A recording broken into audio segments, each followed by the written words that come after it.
ರಾಜ್ಯಾಧ್ಯಕ್ಷರು ಅಲ್ಲಾಪುರ ಮಂಜೇಗೌಡರು, ಗೌರವಾಧ್ಯಕ್ಷರು ಪ್ರಕಾಶಣ್ಣವರು, ತಾಲೂಕಾಧ್ಯಕ್ಷರು ಗಿರೀಶ್ ಅವರು, ಗೌರವಾಧ್ಯಕ್ಷರು ನಮ್ಮ ಹರೀಶ್ ಅವರು, ಉಪಾಧ್ಯಕ್ಷರು ರೇವಣ್ಣ ಅವರು, ಹಾಸನ ಜಿಲ್ಲಾಧ್ಯಕ್ಷರು ಮೇಳೆ ತಾರಾವತಿ ಅವರು, ಮತ್ತೆ ನಮ್ಮ ಸಾಹಿತ್ಯ ಅಧ್ಯಕ್ಷರು ನಮ್ಮ ಗೌರವನವರು. ಇವತ್ತು ಪತ್ರಿಕೆ ಏನಿವತ್ತು ನಾವು ಪ್ರೆಸ್ ಮೀಟ್ ಕರೆದಿದ್ದ ಉದ್ದೇಶ ಅಂತಂದ್ರೆ, ಇಡೀ ರಾಜ್ಯದಲ್ಲಿ ಈಗಾಗಲೇ ಅಧಿವೇಶನ ನಡೀತು, ನಾವೆಲ್ಲ ನೋಡ್ತಾ ಇತ್ತು. ರೈತರ ಪರವಾಗಿ ಯಾವುದೇ ತರದ ಬಜೆಟ್ ಆಗಲ್ಲ, ರೈತರ ಪರವಾಗಿ ಯಾವುದೇ ಘೋಷಣೆ ಆಗಲ್ಲ. ರೈತರನ್ನ ನಮ್ಮನ್ನ ಇನ್ನೂವರೆಗೂ ಶೋಷಣೆ ಮಾಡ್ಕೊಂಡೇ ಬಂದ್ರು. ವಿರೋಧ ಪಕ್ಷದ ಸದ್ಯ ಮಾತಾಡಕ್ ಆಗಲ್ಲ.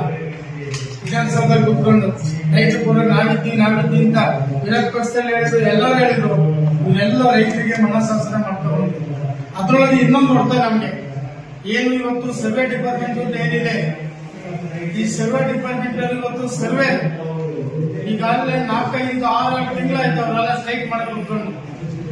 ನಾವು ಇಡೀ ರಾಜ್ಯದ ವ್ಯಾಪ್ತಿಯಾಗಿ, ತಾಲೂಕು ಜಿಲ್ಲೆ ವ್ಯಾಪ್ತಿಯಾಗಿ ರೈತರು ಅಳತೆಗೆ ಹದ್ದುಬಸ್ತಿಗೆ ಕಟ್ಟಿ ಸುಮಾರು ದಿವಸ ಆಯ್ತು. ಈಗಾಗಲೇ ಒಂದೇ ಒಂದು ಸರ್ವೆನೇ ಆಗ್ತಾ ಇಲ್ಲ, ಹದ್ದುಬಸ್ತ್ ಆಗ್ತಾ ಇಲ್ಲ, ಮೋಡಿ ಆಗ್ತಾ ಇಲ್ಲ.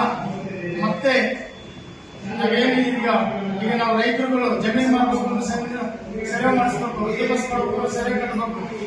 ಇದಿವತ್ತು ಸರ್ಕಾರ ಮತ್ತೆ ಸರ್ವರ್ ಇವತ್ತು ರೈತರ ಜೊತೆ ಚೆನ್ನಾಗಿ ಇದಿವತ್ತು ಎಚ್ಚರಿಕೆ ಕೊಡ್ತಾ ಸರ್ವರ್ ಡಿಪಾರ್ಟ್ಮೆಂಟ್ ಏನಿದ್ದೀರಿ ತಕ್ಷಣಕ್ಕೆ ಸರ್ಕಾರ ಭಾಗವಹಿಸಿ ಸರ್ವರ್ದ ಏನು ನಿಮ್ದು ಯಾಕೆ ನೀವು ಸ್ಟ್ರೈಕ್ ಮಾಡ್ತಾ ಇದ್ರೆ ಏನು ಅಂತ ಸರ್ಕಾರ ಕೇಳಿ ತಕ್ಷಣಕ್ಕೆ ಅವ್ರನ್ನ ಸರ್ವರ್ ಒಂದು ರೀತಿ ಬಗೆಹರಿಸಬೇಕು.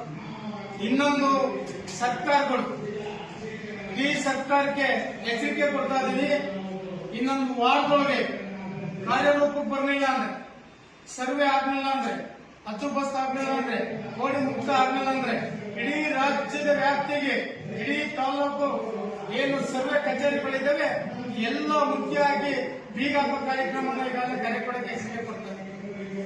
ಅದೇ ರೀತಿ ಇವತ್ತು ಸರ್ಕಾರಕ್ಕೆ ಏನ್ ಕಂದಾಯ ಮಂತ್ರಿ ಮುಖ್ಯಮಂತ್ರಿಗಳಿದ್ದೀರಿ, ರೈತರ ಪರವಾಗಿ ನಾವು ಇದ್ದೀವಿ, ನೀವು ಈಗಾಗಲೇ ಕೋಡಿ ಮುಕ್ತ ಆಗ್ತಾ ಇದೀವಿ, ದುರಸ್ತ ಆಗ್ತಾ ಇದೀವಿ ಅಂತ ಹೇಳುವಂತ ನೀವೆಲ್ಲ ಯಾರೋ ಎಲ್ಲ ಮತ್ತೊಂದು ತಾಲೂಕಲ್ಲಾಗಿರೋದು. ಯಾವ ತಾಲೂಕಲ್ಲಿ ಇವತ್ತು ದುರಸ್ತಿ ತಂದಿಲ್ಲ, ಕೋಡಿ ಮುಕ್ತ ಆಗಿಲ್ಲ, ಯಾವತ್ತೂ ಸರ್ವೆ ಆಗಿಲ್ಲ. ಇಂಥದ್ನ ಸರ್ಕಾರ ಸತ್ತ ಆಟ ಆಡ್ತಿದ್ದಾರೆ. ಸರ್ಕಾರಕ್ಕೆ ಎಚ್ಚರಿಕೆ ಕೊಡ್ತಾ ಇದ್ದೀವಿ ನಾವೀಗ. ಈಗಾಗಲೇ ರಾಜ್ಯದ ಎಲ್ಲ ಜಿಲ್ಲೆ ತಾಲೂಕಲ್ಲಿ ಈಗಾಗಲೇ ಪ್ರೆಸ್ ಮೀಟ್ ಈಗಾಗಲೇ ನಡೀತಾ ಇದೆ.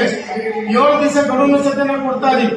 ಅಷ್ಟೊಳಗೆ ನೀವೇನಾರ ಸರ್ವೆನ ಕಾರ್ಯರೂಪಕ್ಕೆ ತರಲಿಲ್ಲ ಅಂತಂದ್ರೆ ಸರ್ಕಾರಕ್ಕೂ ಸತ್ಯ ಚೋಮರಿ ಹಾಕಿ ಕೆಲಸ ಇಡೀ ರಾಜ್ಯ ರೈತರಿಗೆ. ಯಾಕೆಂದ್ರೆ ರೈತರ ಸತ್ಯ ಹುಡುಗಾಟ ಆಡ್ಬೇಕು. ಈಗಾಗಲೇ ನಂದು ಆಗಿದೆ, ಈಗಾಗಲೇ ರೈತ